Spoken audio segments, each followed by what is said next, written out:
ప్రభునందు ప్రియమైనటువంటి దేవుని బిడ్డలందరికీ కూడా దేవుని నామం పేరట వందనాలు తెలియపరుస్తున్నాము.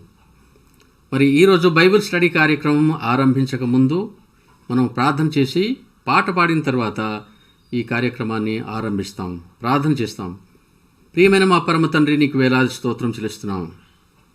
మమ్మల్ని అందరినీ కూడా సజీవ సంఖ్యలో ఉంచి నిన్ను స్తుతించి ఆరాధించడానికి, నీ స్వరాన్ని వినటానికి మాకు ఇచ్చినటువంటి గొప్ప అవకాశం కొరకు స్తోత్రం చెల్లిస్తున్నాము. ఈ వాక్యం వినేటువంటి బిడ్డలందరినీ, వారి కుటుంబాలను కూడా నీ యొక్క కృపా దీవెనలకు సమర్పిస్తూ ఉంటున్నాము. పరిశుద్ధాత్మదేవ, మా మధ్యలోనికి దిగి వచ్చి మా హృదయాలతో మాట్లాడుమని వేలాది స్తోత్రం చెల్లించి ప్రభువైన యేసునామం పేరిట వేడుకుంటున్నాం తండ్రి. ఆమెన్.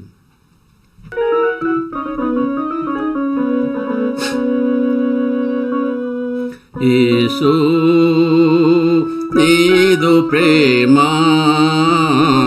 అది విలువైనది, బహుఘనమైనది. అది విలువైనది, బహుఘనమైనది. భూలోకమందు ఎటువైపు వెదకిన నీ వంటి ప్రేమ కనుపించదు. భూలోకమందు ఎటువైపు వెదకిన నీ వంటి ప్రేమ కనుపించదు. యేసు నీదు ప్రేమ అది విలువైనది, బహుఘనమైనది. అది విలువైనది, బహుఘనమైనది. సిలువలో నీ మేను బలిగా నర్పించి నాహీన జీవితమును మార్చినావు. సిలువలో నీ మేను బలిగా నర్పించి నాహీన జీవితమును మార్చినావు. నా వంటి పాపికి ఆశ్రయమొసగిన నా యేసువా నిన్ను స్తుతింతును. నా వంటి పాపికి ఆశ్రయమొసగిన నా యేసువా నిన్ను స్తుతింతును. యేసు నీదు ప్రేమ అది విలువైనది, బహుఘనమైనది. అది విలువైనది, బహుఘనమైనది. నా వంటి నరులు ధరలో నయందరు నశించి నరకాన పోనుండగా, నా వంటి నరులు ధరలో నయందరు నశించి నరకాన పోనుండగా, నీ సత్యవాక్కును ప్రకటింపచేసి నీ దయను చూపించి రక్షించినావు. నీ సత్యవాక్కును ప్రకటింపచేసి నీ దయను చూపించి రక్షించినావు. యేసు నీదు ప్రేమ అది విలువైనది, బహుఘనమైనది. అది విలువైనది, బహుఘనమైనది. భర్తీమయీ నిన్ను బ్రతిమాలి వేడగ కరుణించి కను దృష్టి కలిగించినావు. భర్తీమయీ నిన్ను బ్రతిమాలి వేడగ కరుణించి కను దృష్టి కలిగించినావు.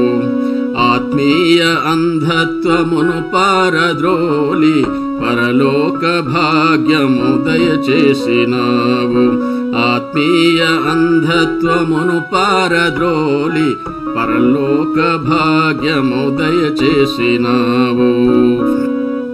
యేసు నీదు ప్రేమ అది విలువైనది, బహుఘనమైనది. అది విలువైనది, బహుఘనమైనది. నాయను విధవా కుమారుండు చనిపోవ విలపించే విధవను ఓదార్చినావు. నాయను విధవా కుమారుండు చనిపోవ విలపించే విధవను ఓదార్చినావు. శవపేటికను త్రించి శవమును బ్రతికించి కన్నీళ్లు తుడచిన కరుణామయ. శవపేటికను దించి శవమును బ్రతికించి కన్నీళ్లు తుడచిన కరుణామయ యేసూ నీదు ప్రేమ అది విలువైనది బహుఘనమైనది అది విలువైనది బహుఘనమైనది అది విలువైనది బహుఘనమైనది.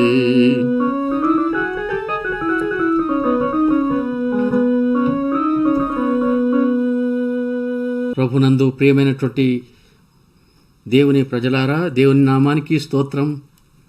మీకందరికీ మరి ఒకసారి వందనాలు తెలియపరుస్తూ ఉన్నాము. దేవుడు మనలను కాపాడి ఆయురారోగ్యమిచ్చి రక్షణ భాగ్యంతో అలంకరించి కాపాడినటువంటి విధానం కొరకు దేవునికి ఎంతో స్తుతులు చెల్లించాలి. ఆయన ప్రేమను, ఆయన కృపను, ఆయన చేసేటువంటి మేలులను ఈనాటికి కూడా మనము మర్చిపోరాదు. మనము ఈ 50వ కీర్తన గత 2 వారాలుగా చూస్తూ ఉంటున్నాము. అదే ఈరోజు కూడా కంటిన్యూ చేస్తాం. ఈ వాక్య భాగంలో చూచినట్లయితే 50వ కీర్తన మొదటి నుండి 6 వచనాల్లో ఉండేటువంటి విషయాలు ఈ ప్రాముఖ్యంగా 2 ప్రత్యేకమైనటువంటి విషయాలను మనము గమనించాలి. ఏంటనంటే, దేవుడు మనుషులనందరినీ కూడా, పాపం చేసినటువంటి వారందరినీ కూడా ప్రేమించి వారిని పిలుస్తూ ఉంటున్నటువంటి విషయం ఇక్కడ రాయబడింది. తూర్పు దిక్కు మొదలుకొని పడమటి దిక్కు వరకు, అంటే అంతటి వరకు కూడా దేవుడు మనుషులను తన యొద్దకు రమ్మని పిలుస్తున్నాడు. ఎందుకు అనంటే, పాపము నుండి విడుదల పొంది పరలోక రాజ్య భాగ్యమును వారు పొందాలనేటువంటి ఉద్దేశంతో దేవుడు మనుషులను తన యొద్దకు పిలుస్తూ ఉంటున్నాడు. అయితే మరి దేవుని పిలుపుకు లోబడి అందరూ వస్తారా? అందరూ రావటం లేదు. అందరికీ పిలుపు ఉంది, కానీ అందరూ రాలేదు. అయితే అందులో కొంతమంది ఆయన పిలుపును అంగీకరించి ఆయన సన్నిధికి రావటం జరిగింది. అయితే ఇప్పుడు దేవుడు ఈ ప్రపంచంలో ఉండేటువంటి మానవజాతి అంతటినీ కూడా 2 భాగాలుగా విభజించి ఉన్నాడు. మొట్టమొదటి గుంపు ఎవరు అనంటే, దేవుని పిలుపుకు లోబడినటువంటి వారు, దేవునికి దూరంగా ఉండి ఇష్టానుసారంగా జీవించేటువంటి గుంపు. రెండవదిగా, దేవుని పిలుపును అంగీకరించి దైవ సన్నిధికి వచ్చి తమ జీవితాలను మార్చుకొని దేవుని మహిమ కొరకు జీవించడానికి తమను తాము సమర్పించుకున్నటువంటి గుంపు. ఈ ప్రపంచాన్ని ఈ 2 గుంపులుగానే మనం చూస్తాం. దేవుని యందు విశ్వాసం ఉంచినటువంటి నీతిమంతుల గుంపు, తర్వాత దేవుని పిలుపును అంగీకరించినటువంటి పాపాత్ముల గుంపు. మనం కూడా గ్రహించుకోవాలి, ఏ గుంపులో మనం ఉన్నామో అనేది చాలా జాగ్రత్తగా పరిశీలన చేయకపోతే మనం పొరపాటు మార్గంలోనికి వెళ్ళి దేవునికి దూరస్థులమై జీవించేటువంటి ప్రమాదం రావచ్చు. అందుకొరకే విశ్వాసులందరూ కూడా, దేవుని దగ్గరికి వచ్చినటువంటి వారు కూడా తమను తాము పరిశీలించుకోవాల్సినటువంటి అవసరత ఉంది. 2 గుంపులు, ఒకటి పాపాత్ముల గుంపు, రెండవది నీతిమంతుల గుంపు. అయితే అది దేవుని యొక్క తీర్పులో మాత్రమే ఎవరు ఎలాంటి వారో అనేటువంటిది తెలుస్తూ ఉంటుంది. మరి పాపులైనటువంటి వారు దేవుని పిలుపును తిరస్కరించినందువల్ల దేవుడు వారిని ఏం చేయలేదు. కానీ ఎవరైతే ఆయన దగ్గరికి వచ్చి ఉంటున్నారో వారందరినీ కూడా ఆయన కనికరించి ఉంటున్నాడు. మొదట మనం చూసినట్టయితే, ఆదాము ద్వారా మానవులందరూ కూడా జన్మతో పాపాత్ములు అని చెప్పబడింది. రోమియోలకు రాసిన పత్రిక 3వ అధ్యాయం 23వ వచనంలో చూసినట్లయితే, ఏ భేదము కూడా లేదు, అందరూ పాపం చేసి దేవుడు అనుగ్రహించేటువంటి మహిమను పొందలేకపోతున్నారని. సాధారణంగా పాపులంటే ఏ విధంగా ఉంటారు అనేది మనము వారిని ఏ రీతిగా గుర్తుపట్టవచ్చు. వారిలో ఉండేటువంటి గుణలక్షణాలు, పాపులనబడేటువంటి వారు ఎలా ఉంటారు, వారి హృదయ ఆలోచనలు, వారి యొక్క మాటలు, వారి నడవడి, వారి తలంపులు, ప్రవర్తన ఏ విధంగా ఉంటుంది అనేది మనము గ్రహించినట్లయితే ఈ గుంపులో ఉండేటువంటి ప్రజలలో ఇలాంటివి ఉంటాయి. మొట్టమొదటిగా చూసినట్లయితే మీరు రోమీయులకు రాసిన పత్రిక 28వ అధ్యాయం మొదటి అధ్యాయం 28 నుండి 32వ వచనం వరకు కనుక చూసినట్లయితే ఇందులో మొట్టమొదటిగా వారు తమ హృదయములో దేవునికి చోటు ఇవ్వలేదు. పాపాత్ముల యొక్క లక్షణాలు ఏ విధంగా ఉన్నాయి అనంటే వారు తమ హృదయంలో దేవునికి ఏమాత్రం కూడా చోటు ఇవ్వలేదు. రెండవది, అట్టివారు సమస్తమైనటువంటి దుర్నీతి, దుష్టత్వము, లోభము, ఈర్ష్య, మత్సరము, నరహత్య, కలహము, కపటము, వైరము అనేటువంటి వాటితో వారి హృదయం నిండి ఉన్నది. ఇది పాపాత్ములలో ఉండేటువంటి వారి హృదయంలో ఉండేటువంటి ఈ పాపాలు నివాసం చేస్తూ ఉంటాయి. అంతేకాదు అట్టివారు ఎలాంటి వారు అనేది ఇదే రోమీయులకు రాసిన పత్రికలో రాయబడినది. వారు కొండెములాడువారు, తర్వాత దేవద్వేషులు, హింసకులు, అహంకారులు, బింకములాడువారు, చెడ్డవాటిని కల్పించువారు, తల్లిదండ్రులకు అవిధేయులు, మాట తప్పువారు. ఇట్టివారు దేవుని యొక్క పిలుపుకు లోబడరు. వారు ఏ మంచి కార్యం చేయటానికి కూడా ఇష్టపడరు.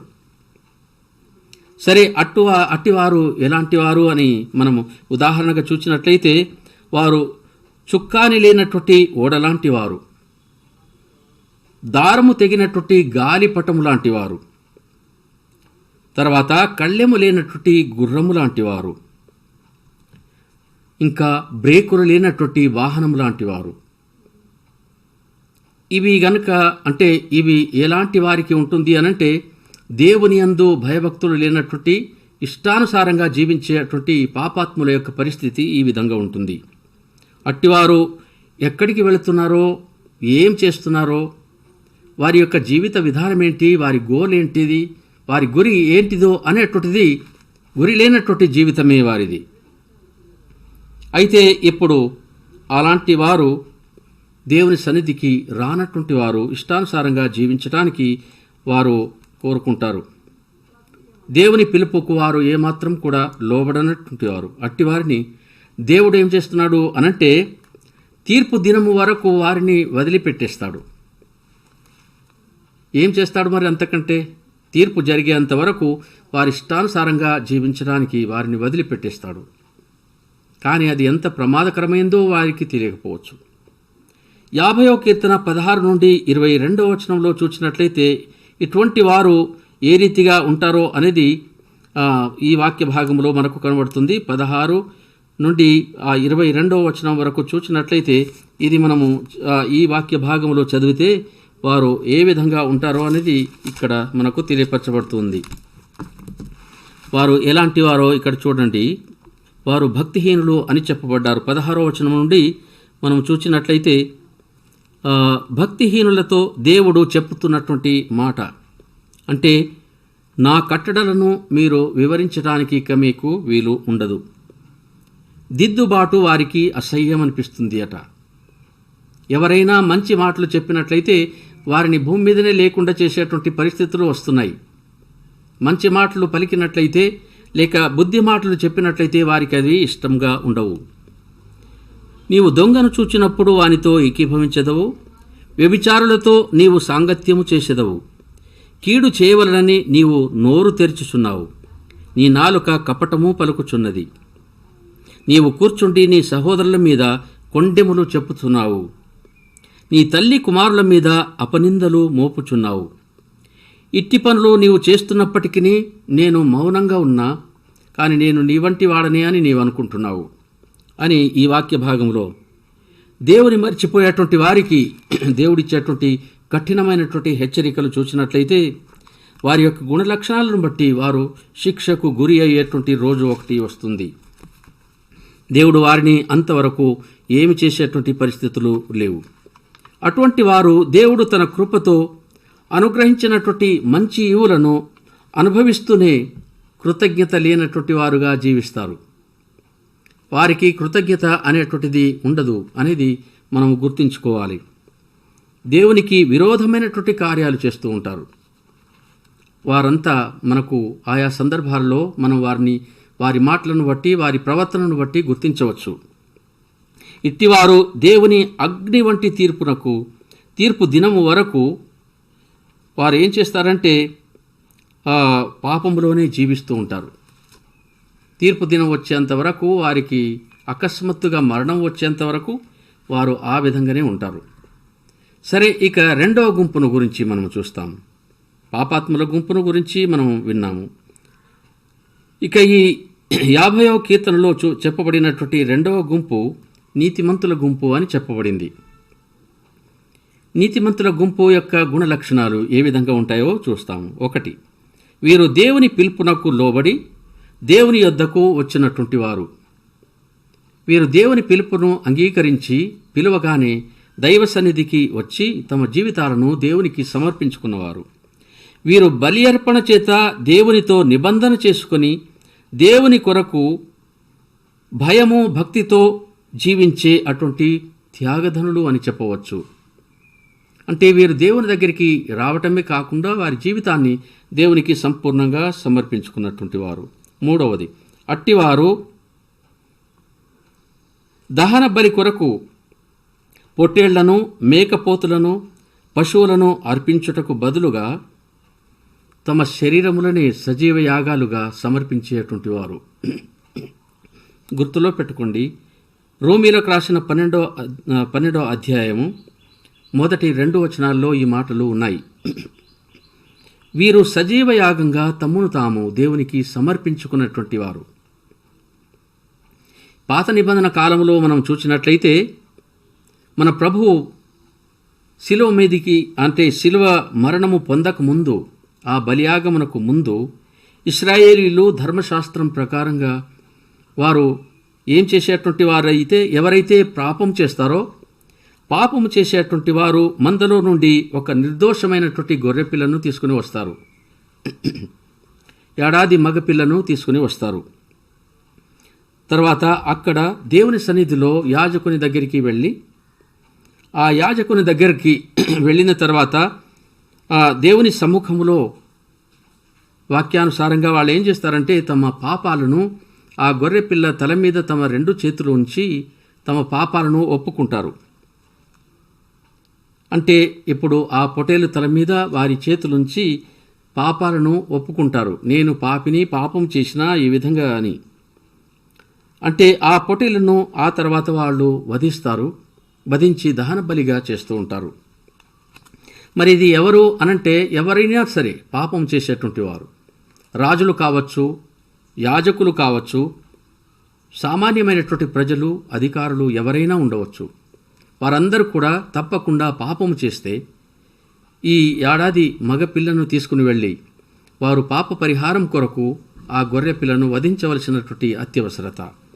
అది క్రీస్తు యొక్క శిలువ మరణమునకు ముందు పాత నిబంధన కాలంలో జరిగినటువంటి సంఘటన అనేది లేవి గ్రంథం 5వ అధ్యాయం 17 నుండి 19వ వచనం వరకు చూస్తే, తర్వాత ఆ లేవి గ్రంథంలో అవన్నీ కూడా డీటెయిల్స్ రాయబడ్డాయి.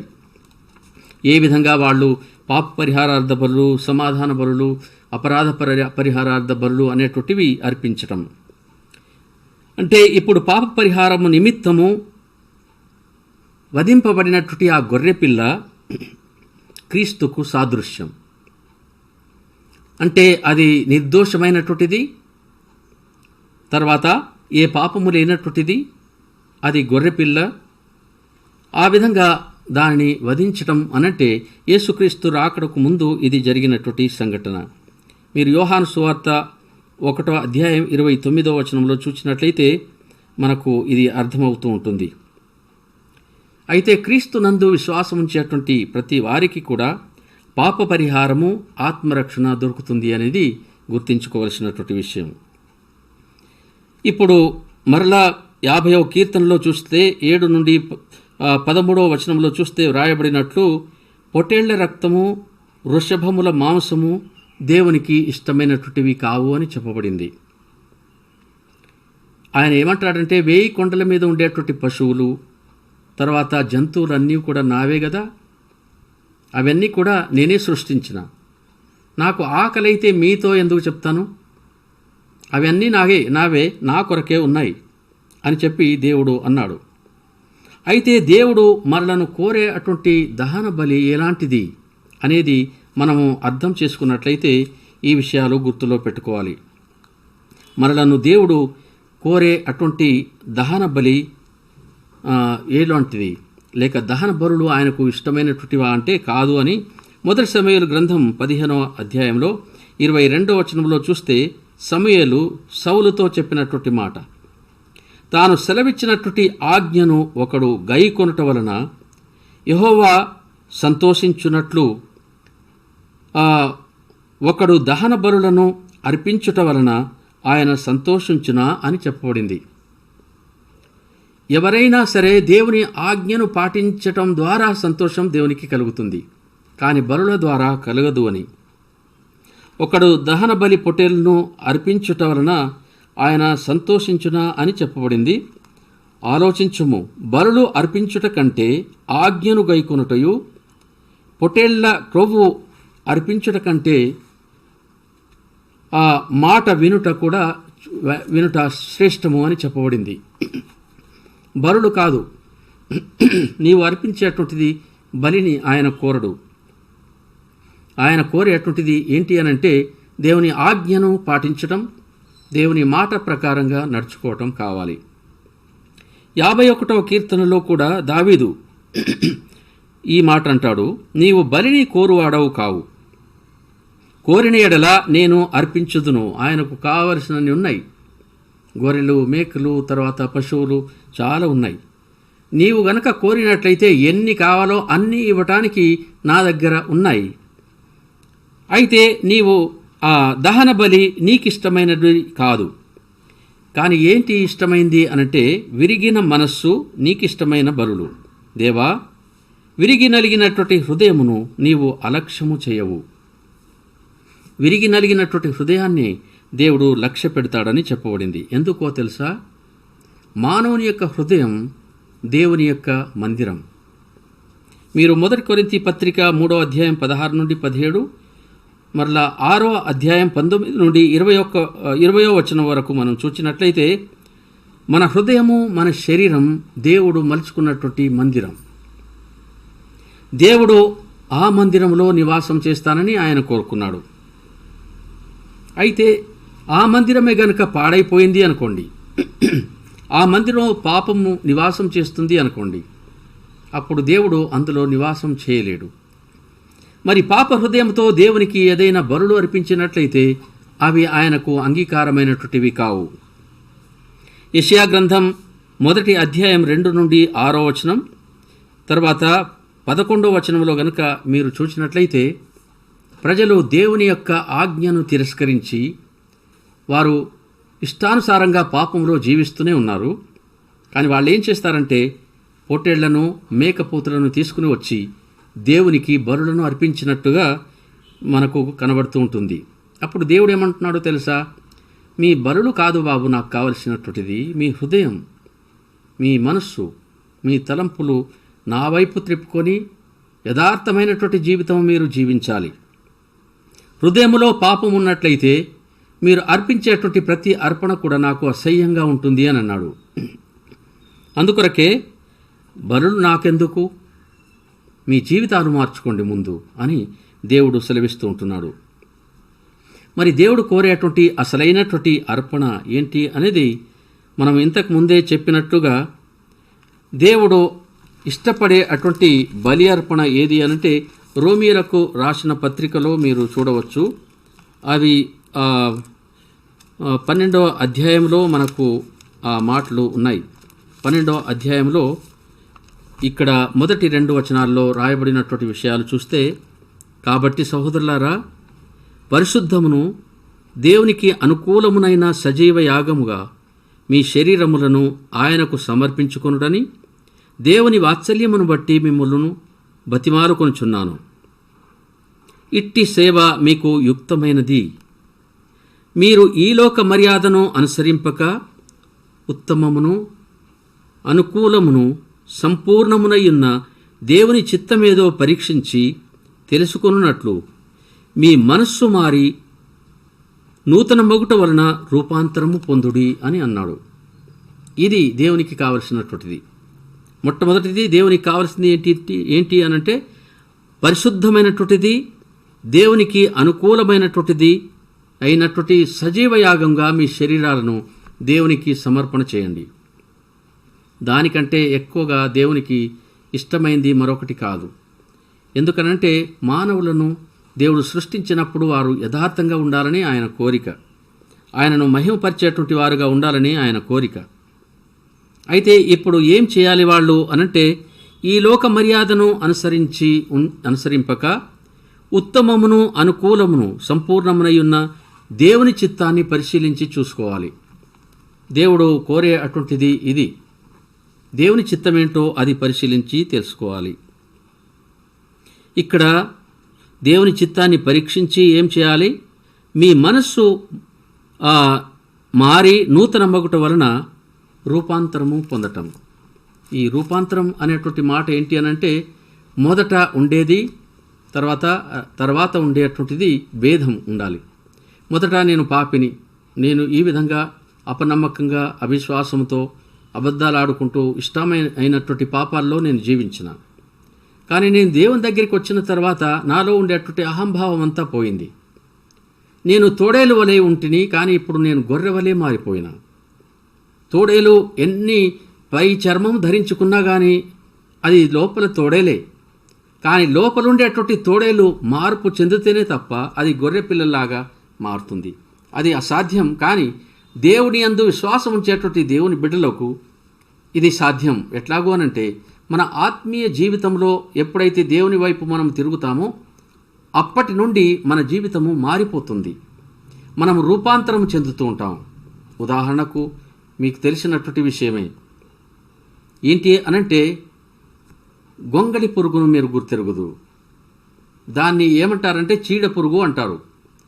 ఈ గొంగళి పురుగు, చీడ పురుగు ఏం చేస్తుంది అనంటే, పచ్చనిది ఏదైనా ఉంటే ఆకులు తర్వాత అదంతా కూడా సర్వనాశనం చేస్తుంది. ఒక రోజులోనే చాలా భయంకరంగా అది తినేస్తుంది, బాగా బలిసిపోతుంది.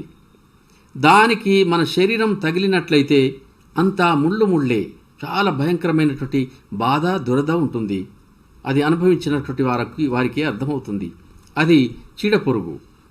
కానీ ఇది బాగా బలిసిన తర్వాత అది ఏం చేస్తుందంటే, ఏదో ఒక చెట్టు దగ్గరికి వెళ్ళి కొమ్మకో చెట్టు మొద్దుకో లేకపోతే గోడకో ఏదైనా ఒక వస్తువు దగ్గర వెళ్ళి దానిపైన ఉండేటువంటి ఆ ముళ్ళుగా ఉండేటువంటి బూరంతటిని కూడా అది గూడుగా తయారు చేసుకుంటుంది. ఆ గూడును తయారు చేసుకున్న తర్వాత అందులో నుండి బయటికి వచ్చేటువంటిది చాలా అద్భుతమైనటువంటి ఒక జీవి. ఆ అద్భుతమైనటువంటి జీవి మీకు తెలుసు ఏంటి అనంటే, అది సీతాకోకచిలుక. దాని రంగులు, అది ఎగురుతూ ఏ విధంగా మనుషులకు ఆహ్లాదం కలిగిస్తూ ఉంటుందో దాన్ని మనము చూస్తే, దేవుడు దాన్ని ఆ విధంగా ఏ విధంగా రూపాంతరము చేసి మార్చి మనకు చూపించు ఆయన ఒక మాట మనకు ఈ ఉదాహరణ ద్వారా తెలియపరుస్తున్నారు. మీ జీవితం ఏ విధంగా ఉండాలి అనంటే, మునుపు మీరు గొంగళి పురుగు లాంటివారు, చీడ పురుగు లాంటివారు. కానీ ఇప్పుడు మార్పు చెంది రూపాంతరం చెందినటువంటి సీతాకోకచిలుక లాంటివారు. మీ జీవితం ఆ విధంగా. సీతాకోకచిలుక ఎవరికీ హాని చేయదు, ఏ వస్తువును కూడా అది పాడు చేయదు. కానీ ప్రతి పుష్పం దగ్గరికి వెళ్ళి దాంట్లో ఉండేటువంటి సారాన్ని తీసుకొని అది ఎగురుతూ ఉంటుంది. దేవుని మహిమను వెదజల్లేటువంటి జీవి అది. మానవుని యొక్క జీవితం కూడా ఆ విధంగా ఉండాలని దేవుని యొక్క కోరిక. కానీ రూపాంతరం చెందకుండా ఇష్టానుసారంగా బ్రతికేటువంటి వారు దేవుని సంఘములో ఉన్నా, వారు బయట ఉన్నా, ఎక్కడున్నా వారు చీడపురుగు లాంటి వారుగానే ఉండిపోతారు. మరి దేవుడు మనలను ఆ విధంగా ఉండవద్దని కోరి ఆయన ఏం చేస్తున్నాడంటే, మనము రూపాంతరం చెందాలని దేవుని యొక్క కోరిక అయి ఉంటుంది. అందుకొరకే దేవుని బిడ్డలారా, మన జీవితం ఆ విధంగా మారిన తర్వాత అదే 50వ కీర్తనలో చెప్పబడినటువంటి విషయాల్లో మనం గుర్తించినట్లయితే ఏ విధంగా ఉంటుంది అనంటే, మన ఆత్మీయ జీవితం ఏ రీతిగా ఉంటుందో ఇక్కడ ఈ వాక్య భాగంలో మనకు తెలియపరచబడుతూ ఉంది. మీరు 23వ వచనం 50వ కీర్తనలో చూస్తే స్తుతి యాగం చేయాలని చెప్పబడింది. దేవుని యందు భక్తి విశ్వాసం కలిగినటువంటి వారు స్తుతి యాగం అర్పించాలి. నేను వానికి దేవుని రక్షణను కనుపర్చున్నట్లు వాడు మార్గము సిద్ధపరచుకుంటాడు అని చెప్పబడింది. అదే 14వ వచనంలో చూస్తే, దేవునికి స్తుతియాగము చేయము, మహోన్నతునికి నీ మొక్కుబడులు చెల్లించుము. నీవెప్పుడైతే మార్పు చెందుతావో అప్పుడే నీవు దశభాగంలో, నీ కానుకలో, నీ జీవితంలో నీకు కలిగినటువంటి మేలును ప్రభు మహిమ కొరకు సమర్పించటం అనేది తర్వాత విషయం. మార్పు చెందకుండా ఏది చేసినా ప్రయోజనం లేదు. కానీ మార్పు చెందిన తర్వాత నీవు క్రియారూపంలో మంచి కార్యములు చేస్తే దేవుడు నిన్ను దీవించి ఆశీర్వదించి అనేకులకు ఆశీర్వాదకరంగా మార్చటమే కాదు, నీ ఫలాన్ని పరలోక రాజ్యంలో బహు గొప్పగా ఆయన ఆశీర్వాదకరంగా మారుస్తాడు. దేవుని ప్రజలారా, దేవునికి కృతజ్ఞులై ఉండేటువంటి గుంపులో మీరున్నారా, లేకపోతే పాపుల గుంపులో ఉన్నారో అనేది పరీక్ష చేసుకోవాలి. ఈ పరీక్షల్లో మిమ్మల్ని మీరే పరీక్షించుకోవాలి. ఎవరెవరినో పరీక్షలు చేసుకుంటూ మనలను మనం పరీక్ష చేసుకోం. ఇది మనలో ఉండేటువంటి బలహీనత. చాలాసార్లు ఇది జరుగుతుంటుంది. సరే, ఎవరికి వాళ్లే జవాబుదారులు కాబట్టి ప్రతి ఒక్కొక్కరు కూడా దేవుని దగ్గర తమను తాము పరీక్ష చేసుకుంటే ఆ రోజు దేవుని సన్నిధానంలో మనకు మెప్పు కలుగుతుంది అని వాక్యములో రాయబడి ఉంటుంది.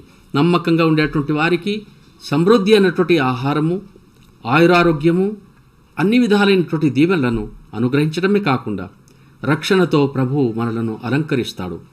ఈ ఆశీర్వాదం పొందాలంటే నీవు పాపాత్మల గుంపులో నుండి నీతిమంతుల గుంపులోనికి వచ్చి రూపాంతరం చెందాలని దేవుడు ఈ వాక్యం ద్వారా మన హృదయంతో మాట్లాడుతున్నాడు. దేవుడు ఈ వాక్యాన్ని వినే అటువంటి వారందరికీ కూడా, వారి కుటుంబాలకు, వారి పిల్లలకు, పిల్లల పిల్లలకు ఆశీర్వాదకరంగా మార్చునుగాక. దేవుడి వాక్యమును దీవించునుగాక. ప్రార్థన చేస్తాం. పరమ తండ్రి అయినటువంటి మా ప్రభువా, మా దేవా, నీకు వేలాది స్తోత్రములు, వందనాలు చెల్లిస్తున్నాము. మా జీవితాలను మార్చటానికి నీకు ఇష్టమైంది. కానీ మేము నీ స్వరాన్ని విని నీ దగ్గరికి రావాలని నీవు కోరుతున్నావు. రానటువంటి గుంపు పాపుల గుంపులో ఉండిపోతారు. వచ్చినటువంటి వారు నీ యందు భయభక్తులు కలిగినటువంటి వారు, నీ రక్తము చేత వారు వాగ్దానం చేయబడినటువంటి వారై పరిశుద్ధులై నీ రాజ్యమునకు వారసులవుతారు.